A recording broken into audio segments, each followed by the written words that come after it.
This program is for you. This is about you today. And so I really want the next hour and 15 minutes for you really to focus on who you are, who you want to be. And we're really going to ask you some tough questions, frankly. We want you to live an authentic life. It's a good time to be in the market. It's a really, really good time. And what you got to do is figure out what you're good at and what you like to do, and then find a firm who's excited about you for that. So the next thing I want to talk to you about is your resume. I believe that you need to keep it updated even when you're not looking, because guess what? As soon as you are looking, it's not ready and you're 3 years behind. What I like to say to people is set a calendar invite for the last working day of the month and look back at the last 3 or 4 weeks and say, what meetings have I attended and what have I done? And then you go to your working Word document that's probably ugly and you just type it all in. And then when you're ready and you need to go for it, you haven't missed anything. And so transitioning into today's world, which isn't just a paper resume, we've got LinkedIn. If you are a marketing person and you are not on LinkedIn, I will never find you. If you're on LinkedIn and you have less than 100 connections, I will seriously question whether or not I would think that you might be savvy enough to represent to one of my clients. That's the truth. As a marketing professional, do you understand, like, it's just the basic sort of concept of you need to use this stuff and you need to know how to use it. Or else, I mean, what generation are we living in kind of thing. It's very important that your resume that you submit someplace looks just like your LinkedIn profile.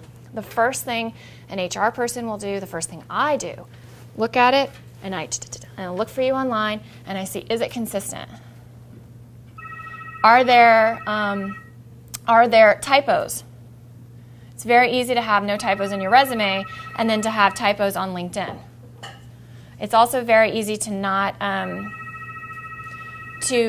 have your dates correct on LinkedIn. It's just so important that you know how to use the tool. This is mine and Kelly's generation right here. Bob Garrow, this is your generation, right?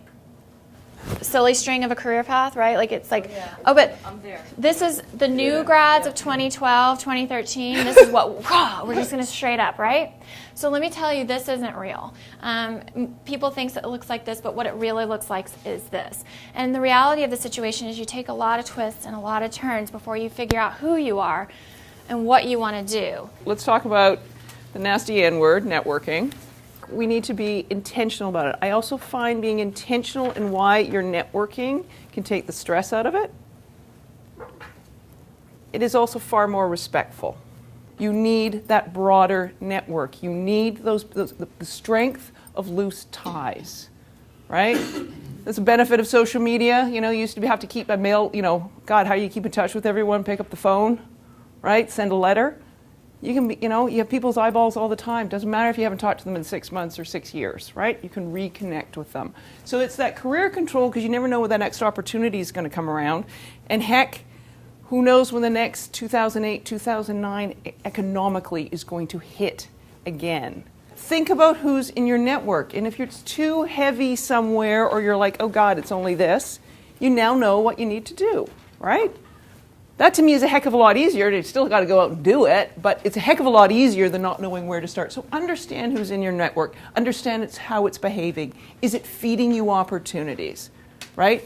Is it helpful? Are there people within your network or segments of your network that you've been overlooking that you're like, oh God, this could be really valuable?